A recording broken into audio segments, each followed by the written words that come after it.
Palakkad മൂത്താന്തറയിലെ school പരിസരത്ത് പടക്കം പൊട്ടി. മൂത്താന്തറ ദേവി വിദ്യാനികേതൻ സ്കൂളിന്റെ പരിസരത്താണ് സംഭവം. സമീപത്തു നിന്നും 4 പടക്കം കൂടി കണ്ടെടുത്തു. RSS നിയന്ത്രണത്തിലുള്ള സ്കൂളിൽ നിന്ന് സ്ഫോടക വസ്തുക്കൾ ലഭിച്ചതിൽ പോലീസ് അന്വേഷണം ഊർജിതമാക്കണമെന്ന് DYFI ആവശ്യപ്പെട്ടു. ദേവി വിദ്യാനികേതൻ സ്കൂളിന് സമീപമാണ്. സ്കൂൾ പരിസരത്തു നിന്നാണ് കുട്ടിക്ക് ഈ സ്ഫോടക വസ്തു കിട്ടിയത്. അത് കിട്ടി അവൻ ഇവിടെ വന്ന് അത് പൊളിക്കാൻ നോക്കിയപ്പോൾ നടന്നില്ല. അപ്പോൾ അവൻ എറിഞ്ഞ് ഈ ഭാഗത്ത് വെച്ചത് എറിഞ്ഞ് പൊട്ടിക്കുകയായിരുന്നു.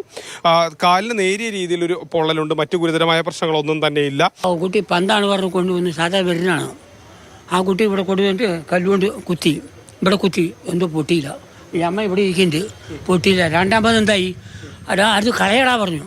അത് കളയാറും അവൻ എടുത്തിട്ട് പെടുന്നു ഒരൊറ്റ എറിഞ്ഞു ഡുമീറൊരു പൊട്ട് എറിഞ്ഞ ഉടനെ അത് പൊട്ടി.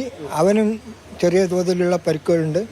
നമ്മുടെ അമ്മയ്ക്കും കാലിൽ ചെറിയൊരു പരിക്കുണ്ട്. ഇതിൽ പ്രധാനമായും ഉയർന്നൊരു ചോദ്യം, എങ്ങനെ ഈ സ്കൂളിന്റെ പരിസരത്ത് പന്നിപ്പടക്കം പോലുള്ള ഇത്തരത്തിലുള്ള വസ്തുക്കൾ ഉണ്ടായി എന്നുള്ളതാണ്.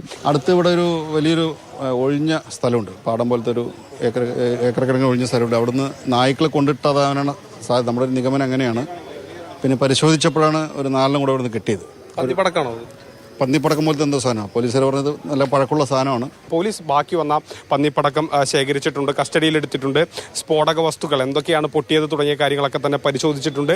ഇനി അതിൽ ഒരു പരിശോധന നടത്തും. ആരെ ഇത് ഇവിടെ കൊണ്ടിട്ടു, എന്താണ് അതിന്റെ ഉദ്ദേശം തുടങ്ങിയ കാര്യങ്ങളും പോലീസ് ഏതായാലും പരിശോധിക്കും. പാലക്കാട് നഗരം ഗണേശോത്സവത്തിനെ വരവേൽക്കാനുള്ള വലിയൊരു ഒരുക്കം നടന്നുകൊണ്ടിരിക്കുന്ന സമയത്താണ് ഇത്തരത്തിലുള്ള സംഭവം ഉണ്ടായിട്ടുള്ളത്.